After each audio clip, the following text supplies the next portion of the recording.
జరుగుతున్నటువంటి అభివృద్ధి కార్యక్రమాల మీద మరి బండి సంజయ్ గారు గౌరవ పార్లమెంట్ సభ్యులు గారు నిన్న మాట్లాడడం జరిగింది.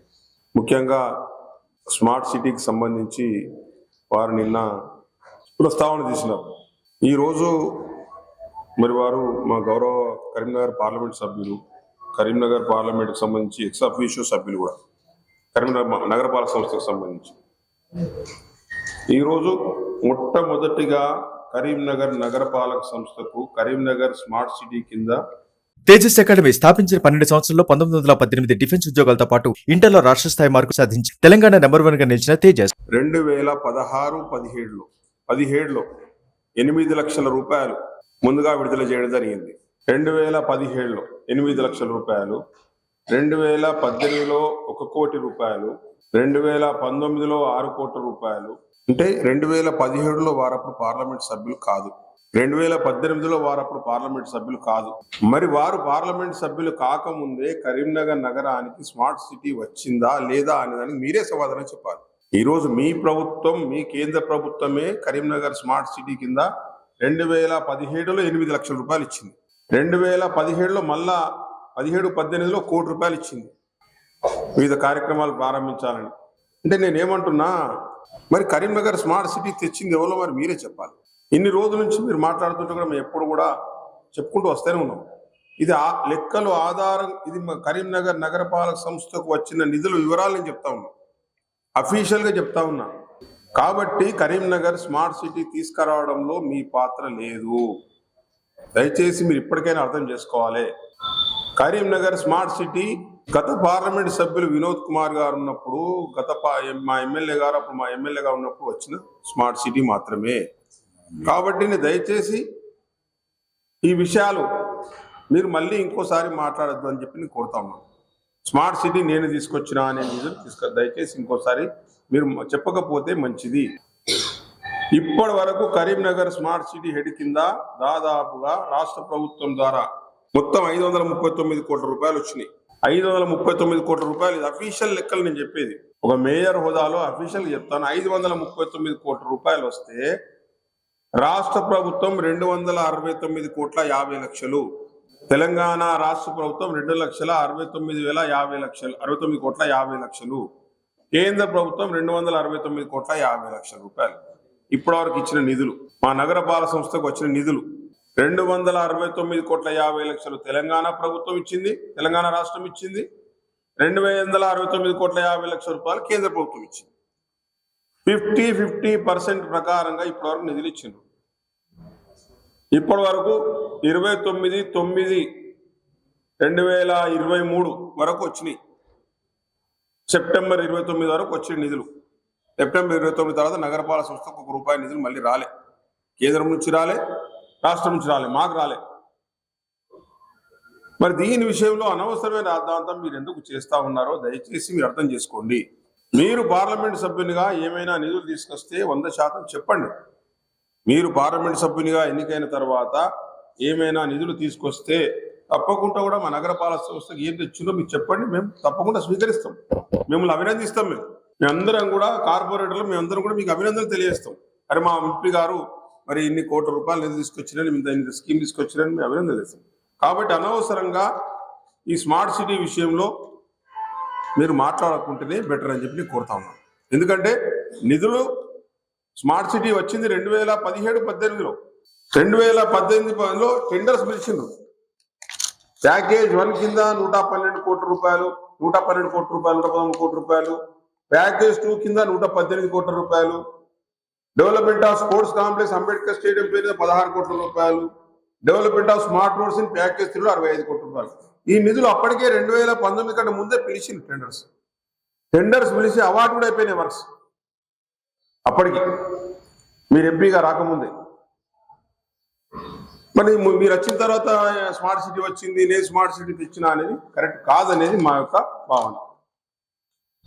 దీని యొక్క డాక్యుమెంట్స్ అన్ని కూడా ప్రతిదీ ఉన్నాయి మీకు. మీ స్మార్ట్ సిటీ మీరు కూడా గౌరవ మున్సిపల్ కార్పొరేషన్ ఎక్స్ అఫీషియో సభ్యులు, మీరు కూడా ఎంపీగా మీకు అన్ని అధికారాలు ఉన్నాయి.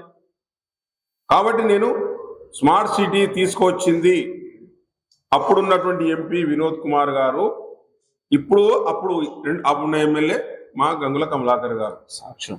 దానికి సాక్ష్యం ఇవ్వ. మేము అప్పుడు వెంకయ్య నాయుడు దగ్గరికి పోయినాం 2017లో వెంకయ్య నాయుడు దగ్గరికి పోయి అందరం పోయినాం. ఈ ఫోటోనే సాక్ష్యం. ఆ రోజు మీరు రాలేదండి. వెంకయ్య నాయుడు దగ్గరికి పోయి మేము రిక్వెస్ట్ చేసుకొని అందరం కార్పొరేటర్లు పోయినాం.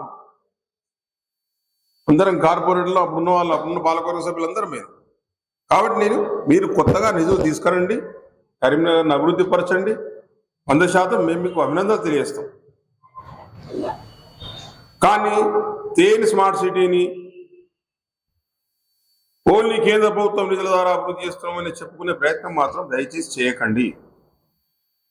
269,50,00,000 తెలంగాణ ప్రభుత్వం ఇచ్చి చెప్పండి. మరి 2,069,50,00,000 తెలంగాణ ప్రభుత్వం ఇచ్చినాయి, మరి వాపసు ఇచ్చేసి కేంద్ర ప్రభుత్వం ద్వారా ఇప్పించి చెప్పండి. కేంద్ర ప్రభుత్వం ఇస్తే మేము తప్పపడతలేము. కానీ అలా కాకుండా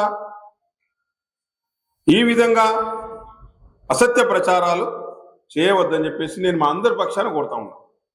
కరీంనగర్ నగరాన్ని డెవలప్మెంట్ చేస్తున్నాం అందరం. ఈ రోజు కరీంనగర్ నగరం ఎంత డెవలప్ అయిందనేది మన కళ్ళ ముందర ఉన్నది. కరీంనగర్ నగరం గత 4 సంవత్సరాల క్రితం ఏ విధంగా ఉండే, ఇప్పుడు ఏ విధంగా ఉన్నది మన కళ్ళ ముందర కనబడుతుంది. ఎక్కడైనా నిధులు వస్తేనే డెవలప్మెంట్ జరుగుతుంది. నిధులు వచ్చినాయి, కేంద్రం ఇచ్చింది, రాష్ట్రం ఇచ్చింది, కాబట్టి ఈ అభివృద్ధి అనేది జరిగింది. కాబట్టి నేను మిమ్మల్ని రిక్వెస్ట్ చేస్తా ఉన్నా, స్మార్ట్ సిటీ విషయంలో కేంద్రం మీద ఎంత బాధ్యత ఉందో రాష్ట్రం మీద కూడా అంత బాధ్యత ఉన్నది. రాష్ట్ర ప్రభుత్వం సమానంగా నిధులు ఇచ్చింది. ఎక్కడ కూడా ₹1 తక్కువ ఇయ్యలే. ₹1 కూడా మీరు కూడా నిధుల గురించి కూడా చెప్తే, ఆ రోజు మీరు ఒకసారి 1 కోటి, ఒకసారి 6 కోట్లు, ఓసారి 2 కోట్లు, ఓసారి 25 కోట్లు, ఓసారి 6.5 కోట్లు, ఓసారి 37.5 కోట్లు, ఓసారి 42 లక్షలు, ఓసారి 10 కోట్లు, ఒకసారి 11.5 కోట్లు, ఓసారి 10 కోట్లు ఇచ్చిండ్రు. తెలంగాణ రాష్ట్ర ప్రభుత్వం కూడా 20 కోట్లు, 20 కోట్లు, 20 కోట్లు, 10 కోట్లు, 20, 10, 126, 28, 10, 20, 20, 6.5, 2.5, 17, 32 ఈ విధంగా తెలంగాణ రాష్ట్ర ప్రభుత్వం కూడా ఇచ్చింది. ఈక్వల్గా ఇచ్చింది. కాబట్టి ఈ ప్రాజెక్టు స్మార్ట్ సిటీ అనేది తీసుకొచ్చింది అప్పుడు ఉన్నటువంటి ఎంపీ గారు గంగుల కమలాకర్ గారు, ఎమ్మెల్యే గారు. ఇప్పుడు అభివృద్ధి కార్యక్రమాలు జరిగేటప్పుడు మీరు ఎంపీగా ఉన్నారు, మేము పాలకవర్గ సభ్యులం ఉన్నాం. కాబట్టి అభివృద్ధి జరిగింది 100%. రాష్ట్రం కేంద్రం చేయబట్టి అప్పుడు స్మార్ట్ సిటీ కాబట్టి స్మార్ట్ సిటీ తీసుకొచ్చినటువంటి క్రెడిట్ పూర్తిగా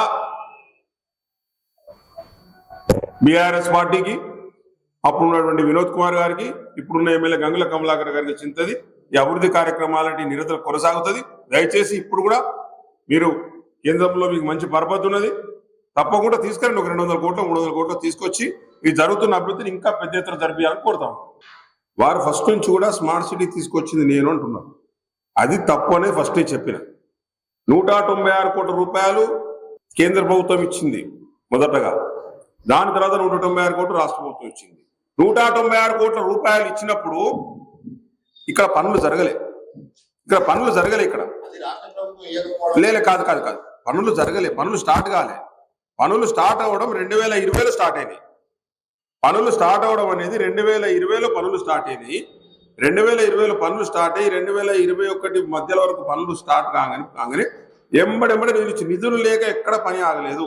2015లో 196 కోట్లు కేంద్ర ప్రభుత్వం 2012 నేను ఎంపీ అయిన తర్వాత అరవింద్ కుమార్ ప్రిన్సిపల్ సెక్రటరీ నిలదీసి మీ ఉద్యోగాలు సహా వసూలు చేస్తా అంటేనే అప్పుడు రాష్ట్ర ప్రభుత్వం డబ్బులు ఇచ్చింది. అప్పటి వరకు 5 ఏళ్ల పాటు ఇవ్వలేదు అని చెప్పి సంజయ్ చేస్తున్న ఆరోపణ. నేను చెప్తున్నా దానికి సమాధానం. వాళ్ళు ఒక్కసారి 196 కోట్ల రూపాయలు ఇవ్వలే. నేను చెప్పినాను, 1 కోటి నుంచి మొదలుకొని 2 కోట్ల నుంచి మొదలుకొని 6 కోట్ల నుంచి మొదలుకొని 42 లక్షల నుంచి మొదలుకొని 10 కోట్ల నుంచి మొదలుకొని ఒక 20 సార్లలో 196 కోట్లు ఇచ్చింది. 20 విడతల్లో. నేను నిధులు తీసుకుంటే కొబ్బరికాయలు మీరు కొడుతున్నారు. ఎవరు కొబ్బరికాయలు కొట్టాలనేది ఆడ పద్ధతి ఉన్నది. నేను కూడా వారిని ఎంపీ అయిన తర్వాత, నేను మేయర్ అయిన తర్వాత 2 మార్లు నేను స్వయంగా ఫోన్ చేసి పిలిచిన. మీరు ఇనాగ్రేషన్స్ ఉన్నాయి రావాలని పిలిస్తే వారు క్లియర్గా చెప్పారు, నాకు సమయం లేదు మీరు చేసుకోమని చెప్పారు. 2 సార్లు నేను స్వయంగా ఫోన్ చేసిన. పద్మనగర్ బైపాస్ రోడ్ ఇనాగ్రేషన్ చేసినప్పుడు చేసిన, ఇంకో సందర్భంలో చేసిన. ఎక్కడ కూడా ఈ కొబ్బరికాయలు కొట్టే కాడ గౌరవ కార్పొరేటర్స్, మా ఎమ్మెల్యే గారు రాలే. ఇక్కడ మా ఎమ్మెల్యే గారు చాలా చోట్ల రారు. ఇవాళ కూడా నేను కొబ్బరికాయ కొట్టేసిన ఎమ్మెల్యే గారు రారు. ఎమ్మెల్యే గారు అభివృద్ధి కార్యక్రమాలు ఎక్కడ ఆగొద్దు చేసుకోమని అంటారు. మాకు ఫుల్ ఫ్రీడమ్ ఇచ్చింది మా ఎమ్మెల్యే గారు కూడా. ఎక్కడ కూడా నేను రావాలి, నేను ఉండాలి, నేను ఉంటేనే కొట్టాలనే ఆలోచన వారు ఎప్పుడు చేయలేదు.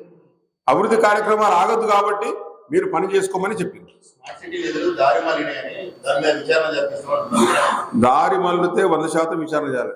దారి మళ్ళితే ఎక్కడికి పోతే ఇప్పుడు 539 కోట్ల రూపాయలు వచ్చినాయి. 539 కోట్ల రూపాయలు అవిని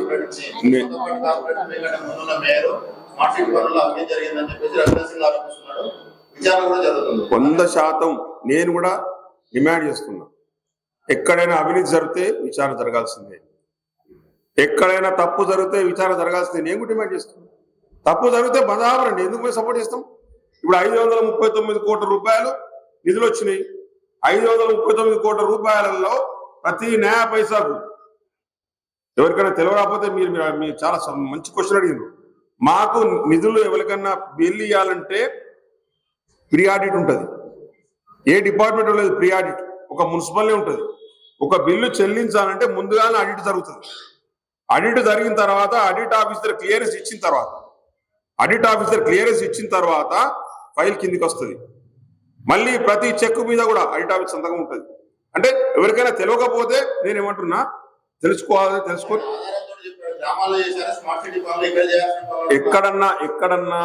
ఎక్కడ కూడా చేయలేదు. మేము బరాబర్ మున్సిపల్ లిమిట్స్లో చేసినాం. అట్లాంటి ఇప్పుడు ఎగ్జాంపుల్ చెప్తా కొన్ని విషయాలు. ఇప్పుడు ఒక రోడ్ ఉంది, కరీంనగర్ బౌండరీ వరకు వేసి ఒక 100 మీటర్లు అయితే మెయిన్ రోడ్ తగులుతారంటే ఆ 100 మీటర్ వదిలిపెడతామా? ఒకటి. ఇప్పుడు బొమ్మకల్కు మంచినీళ్ళు ఇస్తున్నాం. మేము గత 15 ఏళ్ళకే ఇస్తున్నాం. బొమ్మకల్కు గ్రామ పంచాయతీకి 12 ఏళ్ళకే మంచినీళ్ళు ఇస్తున్నాం, మున్సిపల్ వాటర్ ఇస్తున్నాం. మరి ఇలా కట్ చేయాలన్నా? బొమ్మకల్కు గ్రామానికి ఎందుకు ఇవ్వాలి నీళ్ళని కడిస్తామా? 100% తప్పు.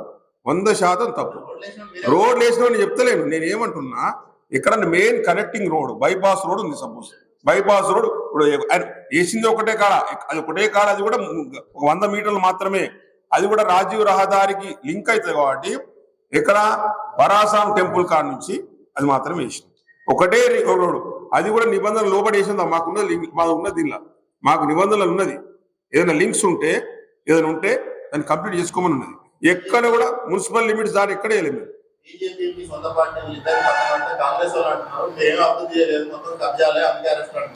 ఒకటి ఇవ్వరు కానీ ఇప్పుడు కాంగ్రెస్ వాళ్ళ మీద కూడా చాలా ఆరోపణలు వచ్చినాయి. మరి దాన్ని ఏమంటాం? కాంగ్రెస్ ఎమ్మెల్యే అభ్యర్థి మనం పోటీ చేసిన అభ్యర్థి కూడా 100 కంప్లైంట్ వచ్చినాయి. అది ఎవరైనా వ్యక్తిగత విషయం, పార్టీకి సంబంధం లేదు.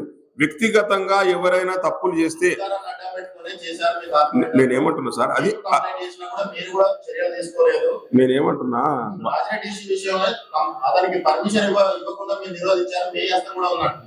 నేను దానికి క్లారిఫికేషన్ ఇస్తున్నా.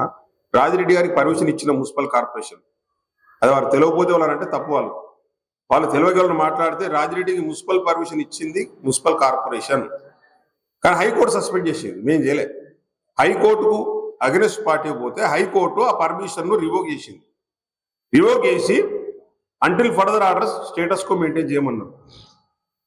అది వ్యక్తిగతమైన సమస్య. మున్సిపల్ పర్మిషన్ ఇస్తే అగెన్స్ట్ పార్టీ హైకోర్టు పోతే హైకోర్టు సస్పెండ్ చేసింది. దాన్ని మీకు ఆర్డర్ మీకు చూపిస్తే ఆర్డర్ నా ఫోన్లో ఉంది. నేనేమంటున్నా, కార్పొరేటర్లు అనేవాళ్ళు ప్రజా సమస్య అనేది పనిచేసేవాళ్ళు.